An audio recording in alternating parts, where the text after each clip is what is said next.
Well, hello, everybody. Welcome to another installment of Show to V with Mike G, the show of life, the show of Austin, France, being a father, having amazing meals with the family, and so much more. Just a few weeks ago, and I didn't know that John Melvin of Montagave lived in Austin. I know he's from Austin now, Burnett specifically went to school at UT, but we connected finally to talk about his incredible creation, Montagave, this tequila crafted from his wife's French sensibilities and backgrounds and his musical and kind of financial sensibilities and background kind of coming together. And then also on November 8th here in Austin, Texas, his very lauded agave spirits aroma, if you will, good juice. A lot of people had told me about this event and have been asking me about it. And that's one of the main reasons I wanted to connect with John and hear about his story and what he has in store for this event on November 8th. So without further ado, I hope you all enjoy this great conversation with John Melvin of Montagave and Good Juice.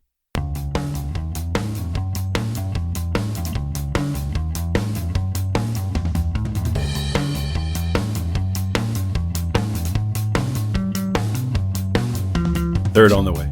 Oh my goodness, really? Yeah. What are you drinking? What's in the water? I'm staying away. Whatever. Well, actually, this is my water, so I gotta Yeah, exactly. Luckily, after all these years, I've really managed to stay away from it, which was intentional. But yeah. So three. Actually, I want to take a little bit of direction before I ask you this question. Then, you were always someone that wanted a family when you were younger? Absolutely. Yeah, big family. Like, do you come from a big family? Yeah, I'm one of four. Oh, okay. Yeah, I'm one of four kids, and I think the big family meals. Oh yeah. Long family dinners, all of that. That was a highlight of my upbringing, and could definitely count on having supper, every night with the family. Really, up until we got so busy with extracurriculars, Yeah. that there was a little bit of disconnect there. But for a long time, really counted on that, and everybody having a chance to speak and talk about some things. And I thought that was a wonderful thing. Storytelling, being able to reflect on it now. Storytelling, right? Because that's what I've heard. Like storytelling for sure, but it was funny because I think my parents really let us have the floor. Yeah, is that cool. Right? Yeah, and so we were all talking about wild different things and sharing funny stories, and I thought that was a really fun deal. And I love my parents, but my relationships with my siblings are hugely important to me. Is that right? And so I, growing up, knew that if I met the right person, I wanted to have a big family and wanted to give my kids the same opportunity for these great relationships with their siblings. Out of four, oldest, middle, youngest, where are you? So oldest boy, I have an older sister. Okay. Yeah, and two younger brothers. No. Yeah, and they're all living in Austin now. No way, is that right? Yeah, they've started families as well? So my sister has two kids. My younger brothers, they're still kind of working through all that. Sure, but it was a fun deal. When we were living in Colorado for some time, and about 3 years ago we moved back down to Austin. I'm originally from Austin, grew up in Austin, outside of Austin, and it was a fun deal. When we were coming back from Colorado, we kind of called up my sister and brothers, and we said, "Hey guys, we're thinking of moving back down to Austin.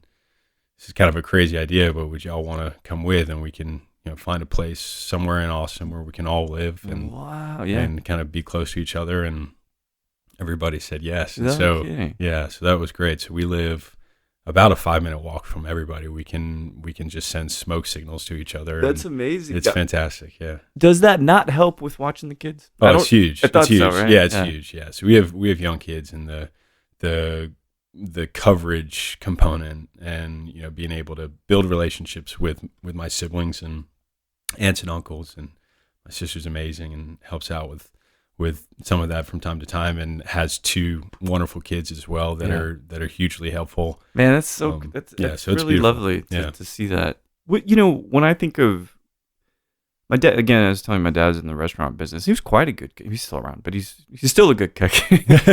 Yeah. But after he got COVID, to be honest, his tastes have changed. Whoa. It's crazy. Whoa, like that's he trippy, oversalts actually, hey? stuff. Oh, yeah. It's very That interesting. might be my problem too. Is that right? No, I don't- because we distinctly taste things different in spirits Yeah. now too, because he's quite a Yeah. whiskey guy. I'm like, oh, did you taste this? He's like, no, I don't like that. So anyway, but Yeah. food was a big thing for us. Absolutely. And my mom was the international chef, right? She grew up in Cool. San Francisco, so I remember, and I've been quoted as saying this in some article, that like I was probably the only white kid eating cilantro in the mid '80s in Detroit. I mean, I was living in Canton. I mean, Yeah. you're born in Detroit, right? But Yeah. I'm just being cheeky. But food was really a big piece. So you talk about the siblings having the stories and having the stage. Was cooking and the mise en place and all that a piece for you too that you really enjoyed? Yeah, it's funny that you made that connection. It's brilliant, actually. So my mother's an amazing cook. Oh yeah, and my dad actually in time has really kind of grown into it as Really? well, which is fun. More like I'd say on the grill and Yeah, some the of that. proteins Yeah, things, proteins and all that. But yeah, that was a key component, was this kind of family style deal where we all sit down. There's it's not plated. Yeah. We'd go in and serve ourselves for and sure. do all of that. And then as we got older, it became bigger and bigger bowls of this stuff. Yeah, And yeah, and kind of impossible to feed us all, but that's all right. That was part of the fun. But it's fun now because I started to get an appreciation for cooking as well. Really, probably just after college. Yeah. And so now, like, I'm the chef in the house. The chef and, de yeah, cuisine. Chef de cuisine. yeah, exactly, and doing all of that. But Lucy's an amazing baker. Is my that gosh, right? I Well, can't- there we go. That's yes, perfect. Yes, it's a great combo because, oh my gosh, there's nothing that makes me happier than when she starts baking stuff.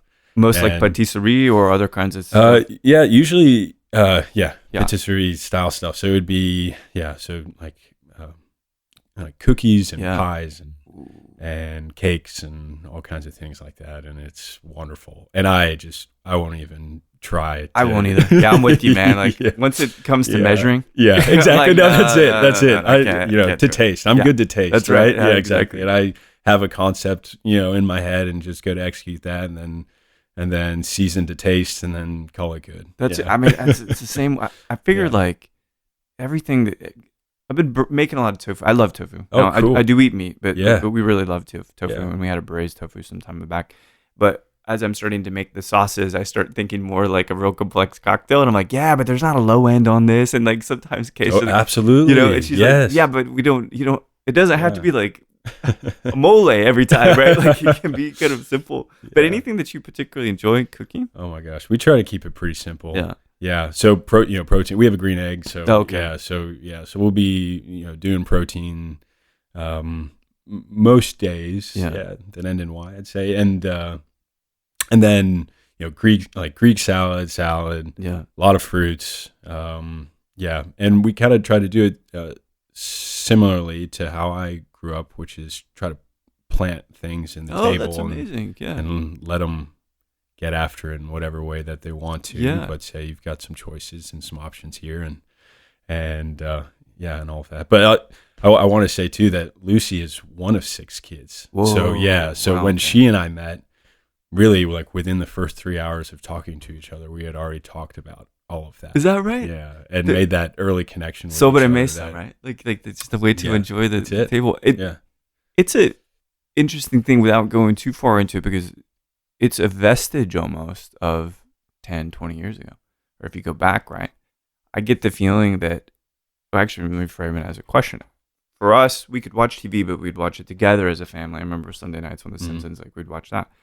But devices are a thing now, right? Kids Yeah. popping them up. They're in restaurants, Yeah. airports, all that. Is there any kind of hard and fast rules for you to preserve the sanctity of family meal? Yeah, absolutely. No, we have the house rules around around family meal, and you don't have to eat all of it. Eat, Right. Eat whatever you want, and then but if you don't eat all of it, then there's other things that that are not going to happen. Yeah. Right. Oh, I see. I see. That kind of thing. Yeah. And that's okay too. It's just the choice, and so there's that, and then we're. If they're going to watch TV, it's going to be movies. Oh, So yeah. we're, I love so this. we're, yeah. So we'll sit down, and So it's fun now. We're getting into these different like Disney flicks and all that, and yeah. So it's the Parent Trap, and it's I love the original Parent Trap, man. Oh, man, awesome. Haley Mills. I was raised on that stuff too. Does the family around this household, which is the cat, Kay and I, there you go. We are very intentional about our horror movie watching during October. We got it. Cool. I had this rule going into it even before I met Kay. I was like, 31 new ones. Any rewatch doesn't count. Gosh. I can do it, but it doesn't count. 30. That's real commitment. Yeah, it is, and then I can kind of just watch rom-coms the rest of the year or whatever. Like just kind of make it balance. Yeah. What are the holiday vibes around the house with you and the kids? Oh yeah. So thank goodness for Lucy, because she's the one that brings out the Halloween decorations. In September. Oh, cool. Yeah. Cool. So yeah, and then I'm sure once Halloween is over, we'll get into Thanksgiving and then Christmas, holidays, all that stuff. But yeah, it's always festive. Cool. Yeah, it's always festive. We're always trying to do things like that, and I think it's fun for us because Lucy was born and raised in France. Yeah, right. Whereabouts? So she was born on the West Coast. Oh, really? Brest in Brittany. Okay, great cider. Yeah. Oh, absolutely beautiful. And then was raised in the north near Belgium, but being one of 6 kids, Catholic family. Yeah.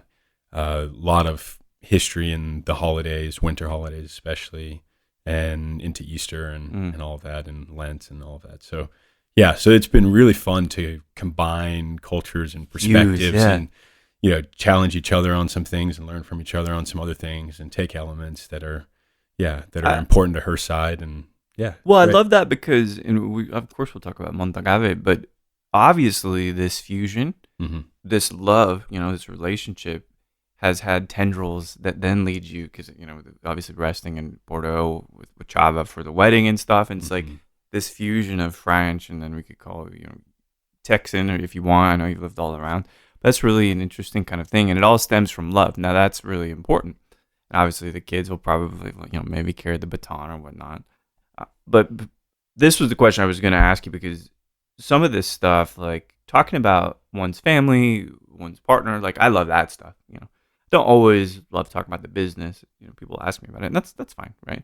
But you're now kind of at the helm of this from a media perspective, and we'll talk about Good Juice obviously here in a little bit. But you're going to get more and more interviews.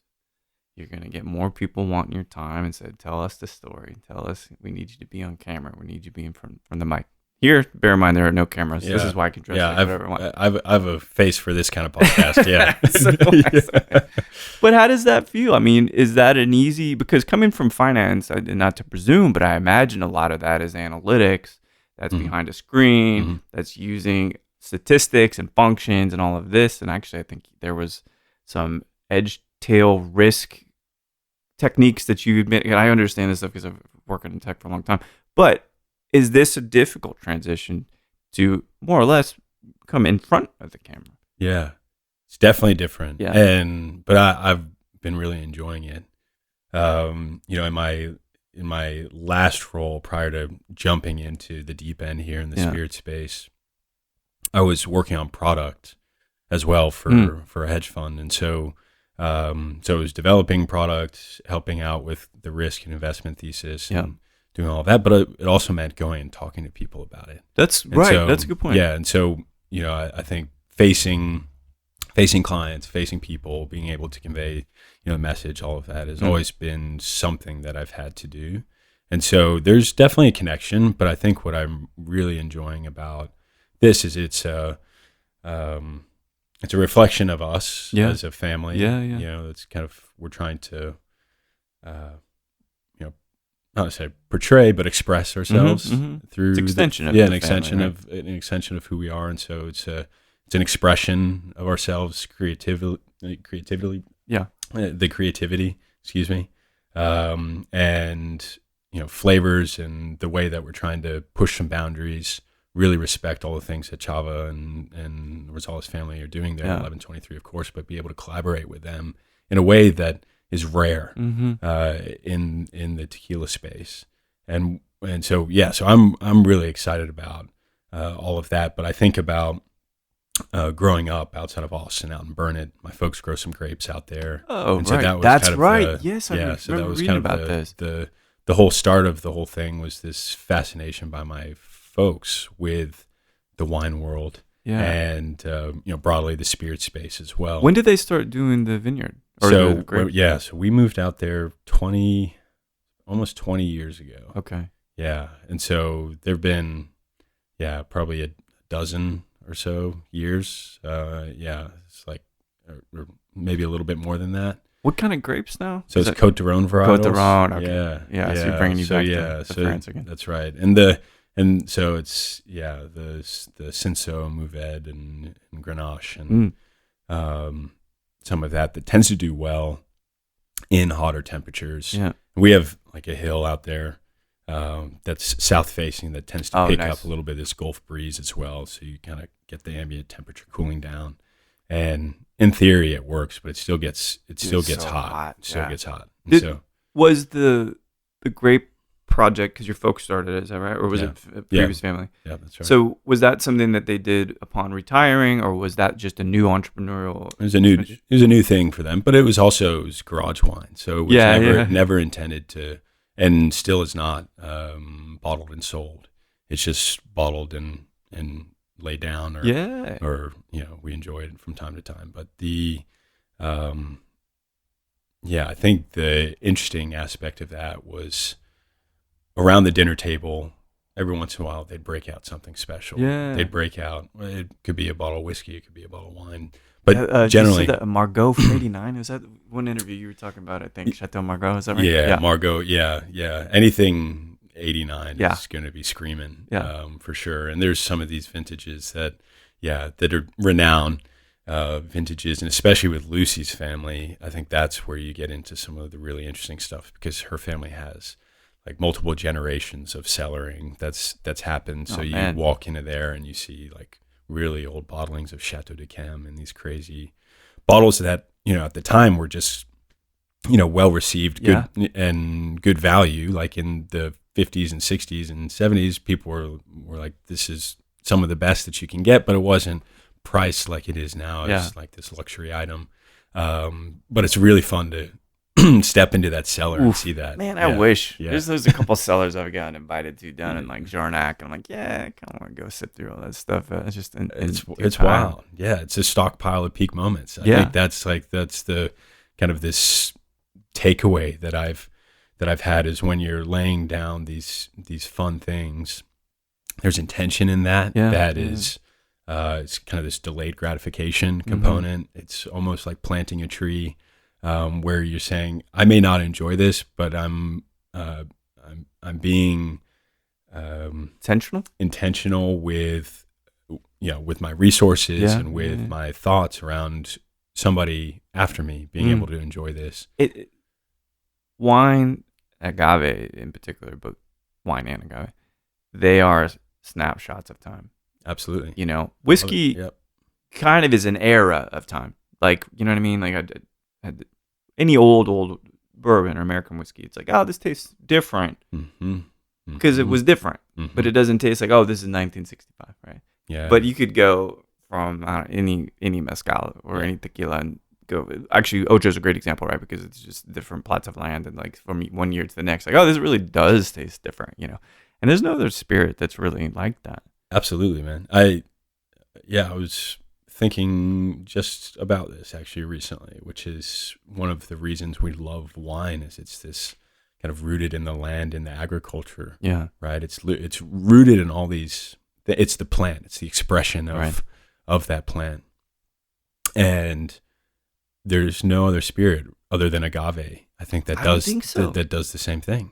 Well, because that's the thing too. Is one of my mates once said that to make whiskey, corn gives you a season, and agave gives you its life. Right. And beyond being incredibly it's beautiful. Yeah. Poetic and profound. I was like, man, okay. Yeah. So, but that really indicates the kind of the complexity and things of agave. But absolutely going to talk more about tequila. But something that I was looking at, as you studied in Edinburgh, apparently there's a story about you malting and grain and stuff like this. Was finance, because you studied mathematics at UT, and then also at the University of Edinburgh, right? Mm-hmm. Yeah. Mm-hmm.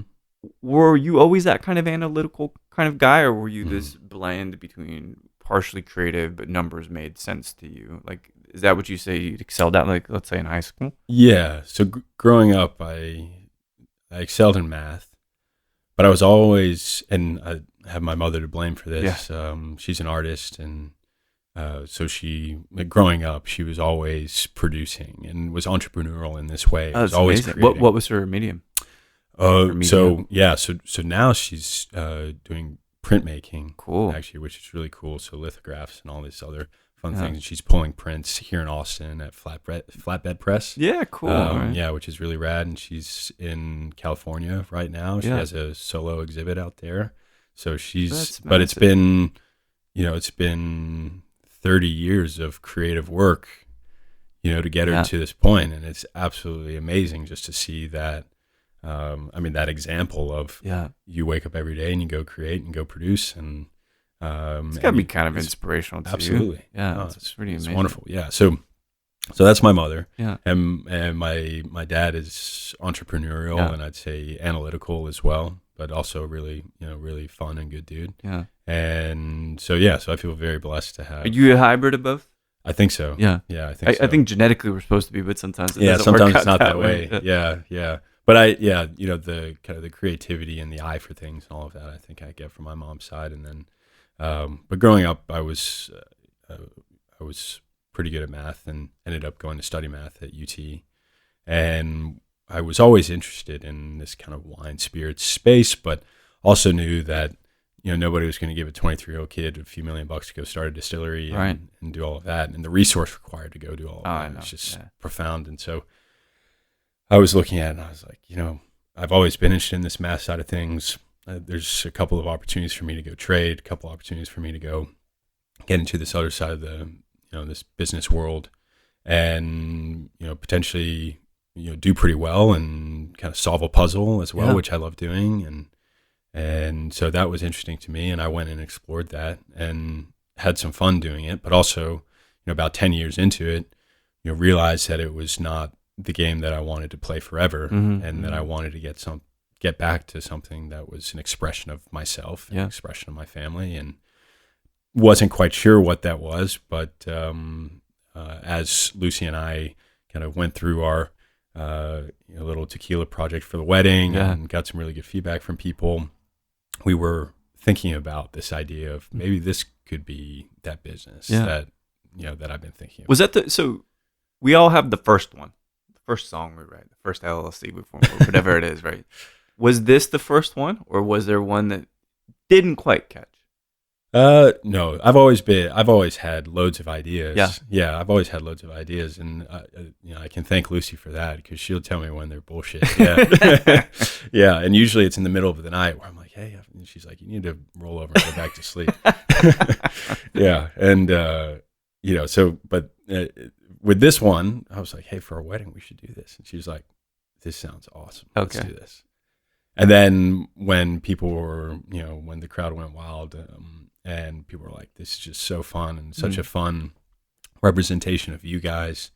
You guys got to keep making this, right? And we were like, well, I guess, yeah, sure. And we kept making it. And then around the third batch, we reached out to Chava and, kind of went from there. But for me, I'd say the first entrepreneurial venture in the real world is trading, managing your book and managing all of that. It's very entrepreneurial, and you're managing all the P&L. Kind of a lot of autonomy, right? Like Totally. And the roller coaster ride that goes with managing that is real. And so I think I've, I don't know, desensitized is the right word, but I've been able to get a lot of reps with managing that. So the ups and downs are a little more flatlined. The fear is less, must be. Yeah. Right. Yeah, absolutely. And, but growing up, no, we did things. We were knocking on doors. I sold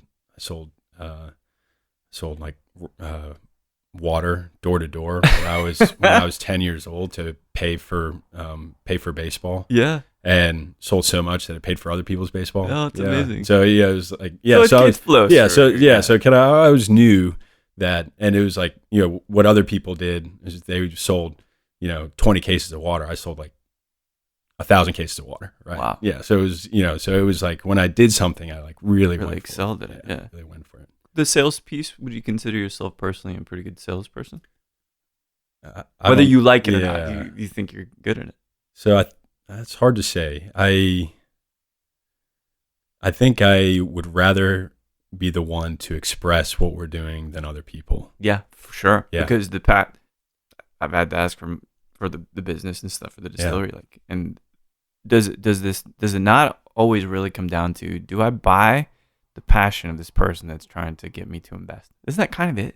Yeah, it's your ability to, what is the vision? Of course, I think the product has to speak for itself, right? So without that, it's empty, and you can sell as much as you want and maybe get somewhere, but the derivative or the second or third sale is not going to come because the product doesn't speak for itself. So you gotta have absolutely beautiful product, and so that is our first and primary focus. How many marks now do you all have? It's 3 total, is that right? Yeah, so we, really 4. So we have the Las Rocas Blanco, the Heritage Blanco, as our 2 kind of workhorses.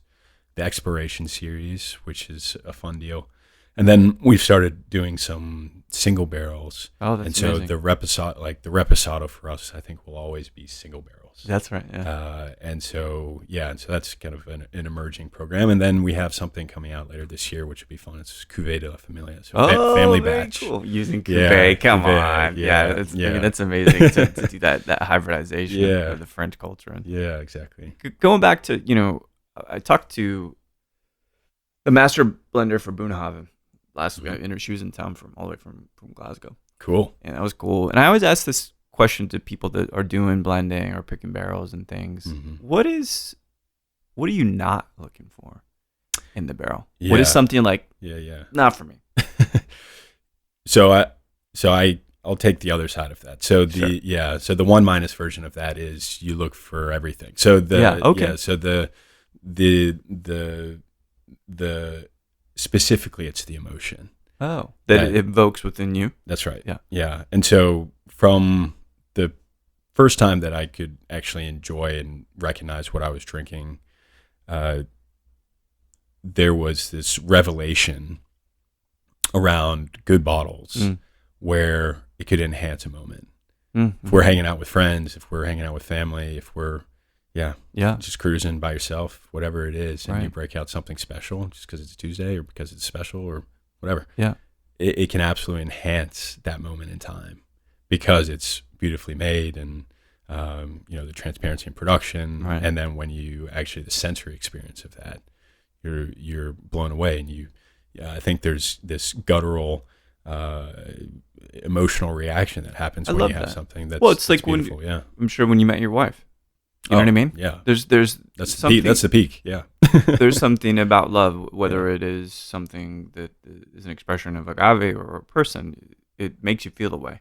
So that spark, in a way, is what you seek. Absolutely. And there's body language that happens when you have this silent nodding in agreement, this raising of an eyebrow. You might pull your head back a little bit, right? Yeah. It's like, there's like this thing that happens. You open your eyes, and it's, what that is. And when you taste something like that, that's what we're trying to bottle magic with Montagave, right? Amazing, so that's what we're going for with every time. And if it's not that, that's okay. We can give it time. And I think we have the luxury of that because we're a little bootstrap brand and, we don't need to cash flow for anybody else. We want to release when everything is beautiful. Yeah. And when it's a real expression that we're proud of and a representation that we want to say this is an expression of us. When it comes to what you want, not the product to taste like, but what you want it to feel like aesthetically, what are some kinds of, I don't want to say values, but tenets you have? Because the design is minimal but nice. It's elegant, right? And I like the bottle shape as well. Yeah. What do you want someone to experience, a consumer, like when they hold that or they look at it? What is the kind of values that you want to instill? So we were thinking about that, and and it's kind of the intersection of our families. And so we wanted to bring in a little bit of old world influence. Nice. Yeah. You know, and there's some understated elegance involved, I think, with the packaging. Yes. And that's, I think, what we're hoping to produce. I also think that packaging is kind of this living, breathing thing, and so we're learning and constantly trying to understand if it's the right representation of the brand or where the brand's going, and it's kind of this. It'll be a constant evolution, I think. That's incredible. What'd your mom think? She really liked it. Yeah. Was that a checkbox for you? Absolutely, it was. No, it was the checkbox. Yeah. So it was funny because we were sitting around, and so the label right now, as it stands, we have a kind of this die cut, like mountain range on the top. And before we didn't have that, but when we looked at the bottle, she and I both thought that there was something that was missing. There was something to give it a little bit of edge or kind of unique quality that was missing. And then we had the idea to include this die cut, like mountain range on it, and made a version of it with our scissors. And just, stuck it on there and said, oh yeah, that's it. That's, it's elegant, but it's this, and some might say understated, but actually when you start peeling the onion and you look deeper, there's more and more meaning there. Right. And when you look at our package, we have on the Heritage Blanca, we have the latitude and longitude of our distillery and where we pull the barrels from in Bordeaux. Wrapped around the cap. We have space on the back that says we designed this space for you to commemorate your moments. And it's literally a block of space that's available for people to write in on the back who they're drinking it with, if they're gifting it, some of those things. We want to be super transparent about where it's produced and the collaboration, the family collaboration that we have there with 1123 and the Rosales family. So we try to list all of the kind of production elements that are important to the juice there right on the front. And say, hey, we're working with Cascahuin, and these are the barrels, and this is how it's cooked, and this is all of that stuff. The intention is so important to me to hear. There are many brands, I mean, especially tequila, which I think still in terms of the marks offered, it's still the highest growing, kind of largest growing category. But Montagave has added, even before we started talking email and things, it had a great reputation because, again, this is a very small community, generally speaking, about agave and mezcal, and then you get into other kinds of, like sotol, it's even smaller and smaller. Sure. How has it been, because you understand the bottom line, you understand P&L, you get what the cost is of the raw materials, COGS, all of that, but there is a new cost, I think. And it's new-ish, right? And it's going to continue to be something I think you have to spend money on. And that is, and if you disagree, by all means, tell me.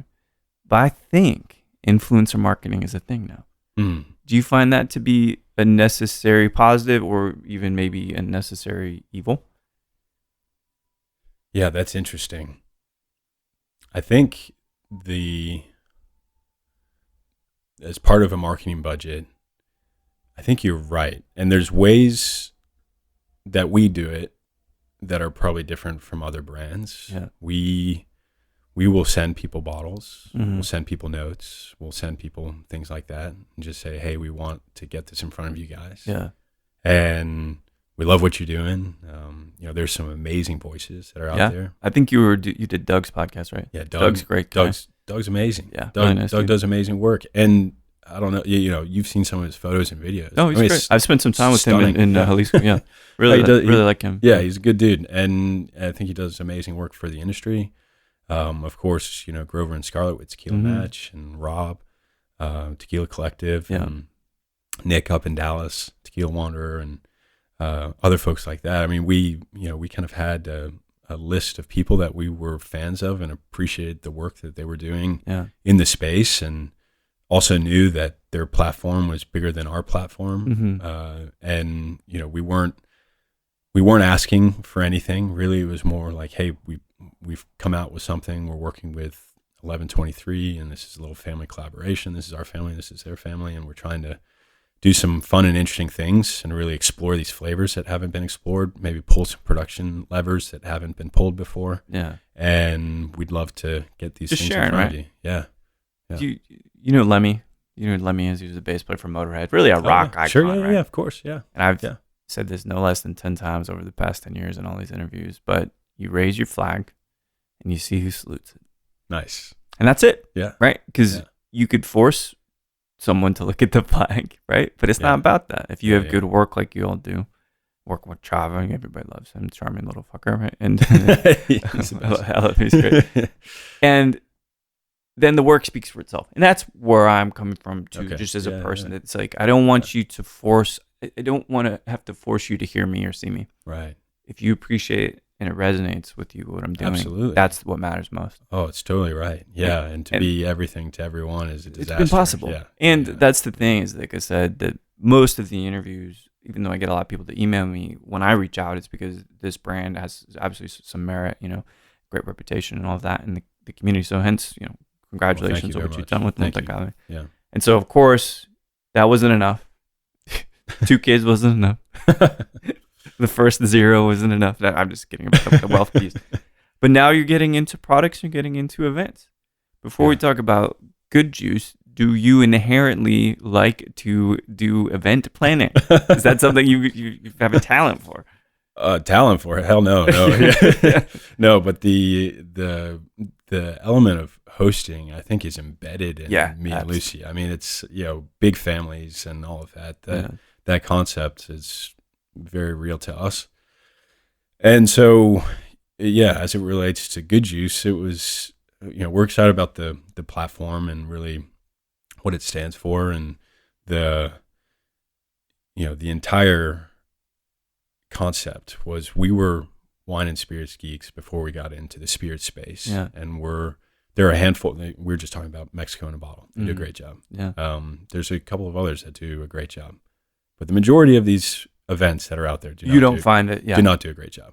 And the specific reason for that is a lack of curation and the willingness to take the big check. And in opposition to quality sometimes, right? Absolutely. Absolutely. So it's and I get that.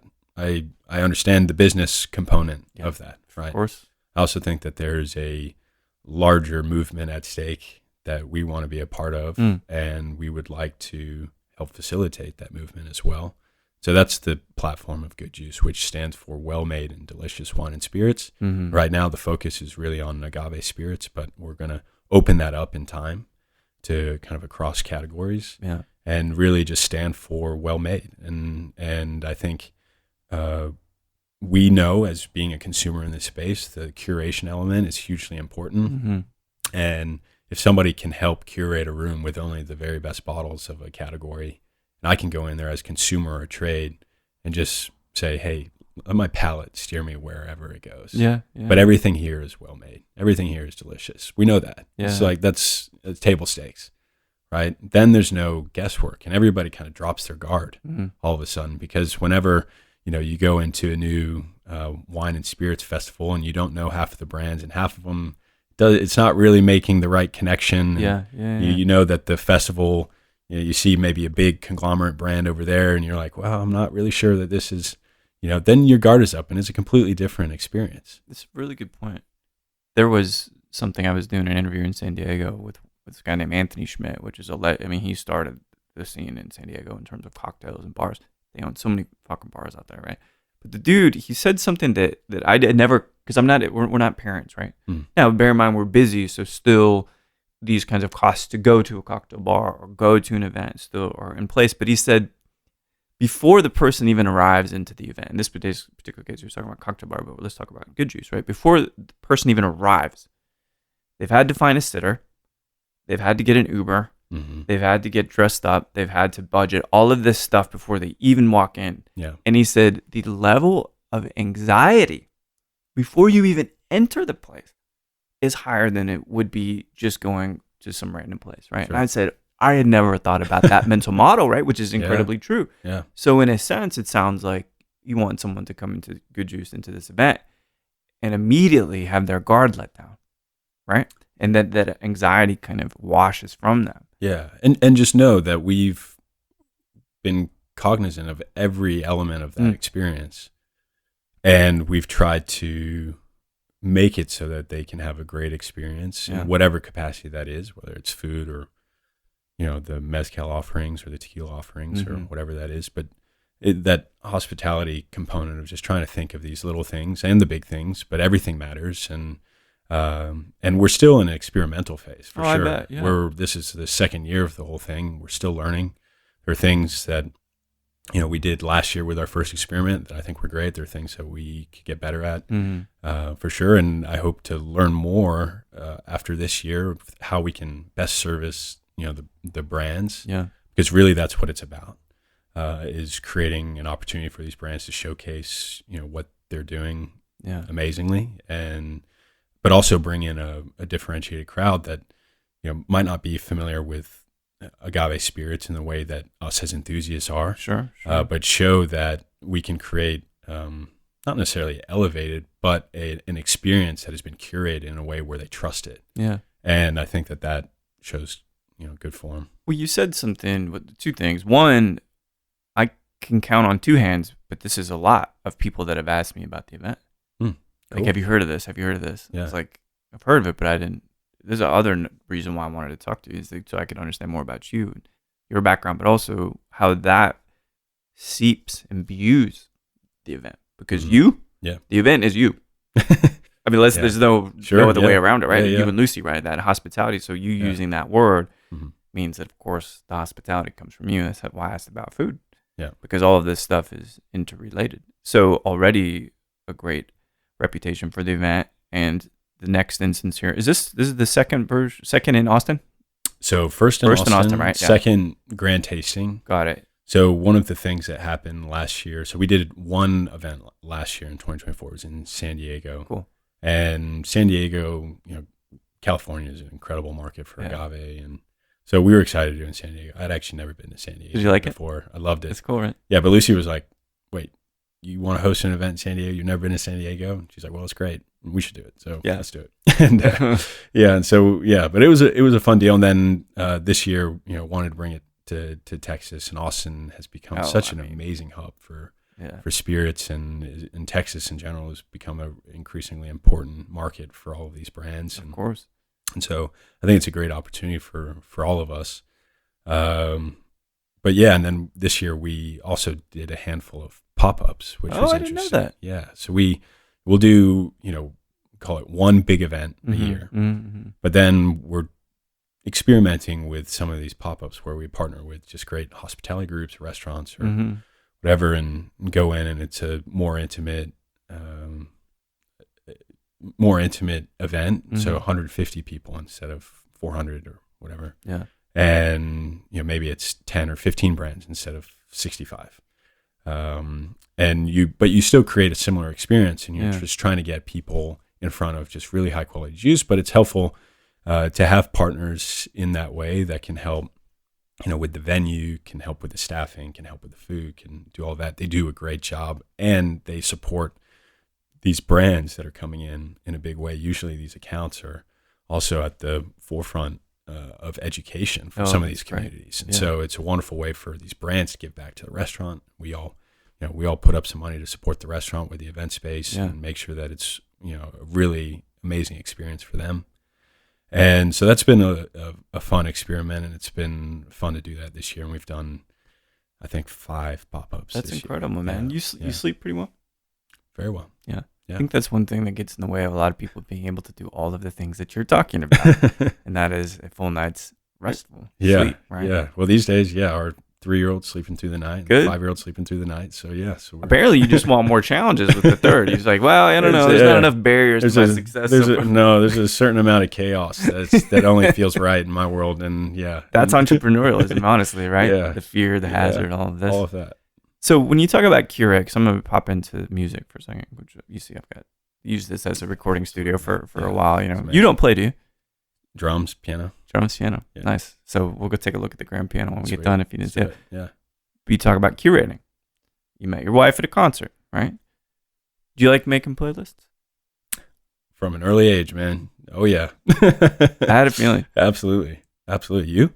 I do. And when Ken and I first met, we made 2, you can call them grand playlists. And the thing because you and your wife met at a show, jam band show, and was it Aspen and Boulder? Aspen, right? Yeah. And so band was from Boulder, yeah. Yeah, and so that then cements some foundational likeness that you both have, right? Yeah.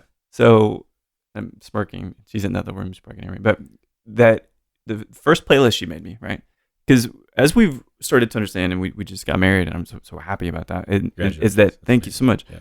And that is music. Man, music is real important. If we didn't listen to some kind of the same stuff, like it would really be in shambles. But that first playlist she made me, I knew almost every single song already. I'm like, oh, I have this. Incredible. And I was like, this is fateful, right? And like, we're not talking about like big bands. We're talking about like the Fall, the Sound, the stuff from the early 80s and the UK and stuff. Yeah. And so, but I think though, that desire to curate comes from, I think, music. I really do, right? Because you're talking about this the vendor point that I want, you know, and I bet that you determined probably where they're going to be.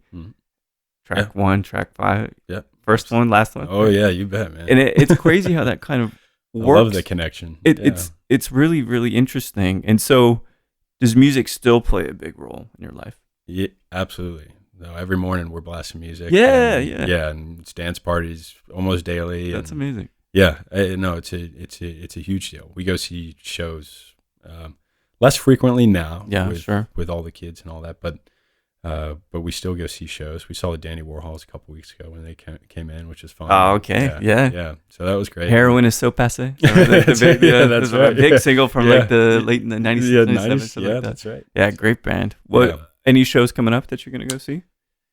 Oh no.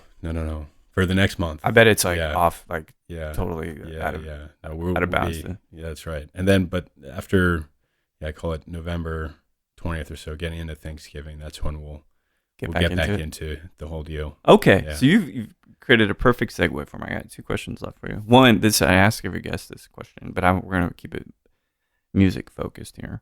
So let's say you're drinking any of the Montagaves, and anywhere in the world, it doesn't matter where.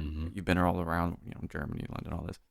And you could have a dram with any musician, living or deceased. Who would you like to have a dram with? John Bonham. Oh man. Yeah. That's good. Yeah. Did you see the new Zepp documentary? I've seen a handful of them, but the new one that's it's got unreleased John Bonham interview that never released before. No way. Yeah, and to hear him talk about the formation of the band and stuff, and it's only covers. Yeah. It's not the song remain. I can't remember, like In Their Skin or something. I can't remember. If you like Bonham, that you gotta watch it then. For sure. And it's beautifully shot, full, but it's really only about Led Zeppelin 1 and Led Zeppelin 2. That's all it's about. Wow. It's got like their first San Francisco show and shit. Wicked. Although that is problematic because John Bonham died of being an alcoholic. Exactly. Do you know if he drank tequila? I don't think he did. He strikes me as like a gin guy. Yeah. But I don't know. Or pill, like a beer guy. That too. Yeah. Influenced your drum style? Oh, I wish. Yeah. I wish I could play like John Bonham. No. So big. That was crazy. Yeah. So growing up playing the drums, all of the, I didn't really play poppy rock or any of that. It was always hard rock. And some of you, they'll resonate with a few bands that you. Well, so let's see. At the time, it would be things like Rage Against the Machine. Of course. Bulls on Parade. That was one of the early tunes. A bunch of Nirvana. Yeah. That's things like that. Grohl Oh yeah. And I love Tim K's. Yeah, Tim K's Brad Wilkes, the drummer from Rage Against the Machine. But Dave Grohl always wrote pop hooks in the drums.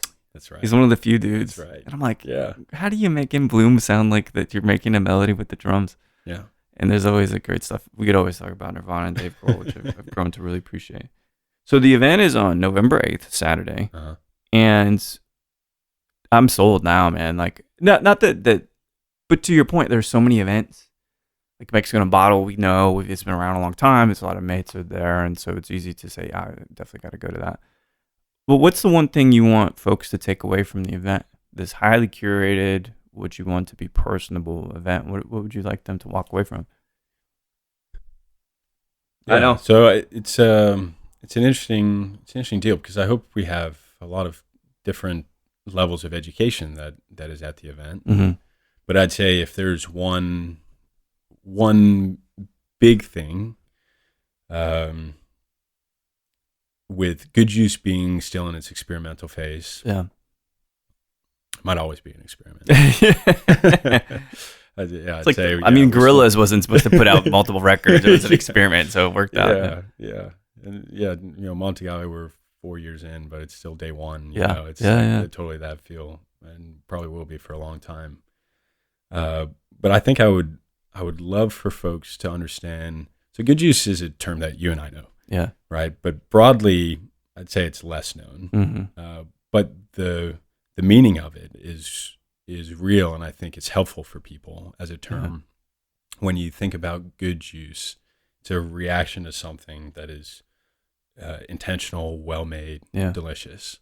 And so I want Good Juice to be known for that. And I want people to recognize that every bottle that's in that room is there for a reason. Yeah. And I hope that they found something that was wonderful and beautiful, and learned something, and tasted some good food, and were able to build community and network and all of those things. And also, just know that whatever we do with Good Juice is going to be focused on that. Yeah, that's amazing, man. I'm really excited now to see how it feels. I mean, that's the word I would use. Yeah. How the event feels. Yeah. And hopefully, I think what will be a very strong sense of community in that room too. Yeah. And I saw the vendor list. I mean, you got some Lollapalooza billing right there, man. You got all the big boys or big folks, big players. So I think it's going to be great, and it's fun to bring not a bad brand in the bunch. Yeah, thank you, John. It's been really pleasure chatting with you, man. And I'm glad you're in Austin, because that means that at some point we can go grab a dram after kid number 3 and you get some. Yeah, that's right. Yeah. Anyway, best of luck, but I'll see you on November 8th. All right, brother. Cheers, mate. Sounds good. Thank you, dude. See ya. Thank you. There we have John Melvin of Montagave, an amazing tequila made from Cascahuin. Chava down there, great guy, great family. I tried a new kind of heavily rested wine barrel version. It was absolutely delicious. So look for Montagave on the shelves and at your favorite mezcalerias. But then also Good Juice, a who's who of agave spirits, tequila, mezcal, and so much more happening here in Austin, Texas on November 8th, that's Saturday. A lot of great brands taking place. I hope to run into y'all and see some old friends and new. And John is a great guy. It's amazing to hear him talk about his journey and his background. And also, I just like the tone of his voice. You guys ever notice that like deep chestnutty radio voice that he has? Really, really beautiful. John, thanks so much for taking the opportunity to sit down and chat with me. And good luck on kiddo number 3. So thanks everybody for listening to Show to V with Mike G. No matter what you're wondering, this file name that you apparently recorded a podcast you can't even remember, I need to figure that one out. Or if you're thinking, Halloween is almost here, I'm almost at 31 horror movies, let's go November, please keep dancing.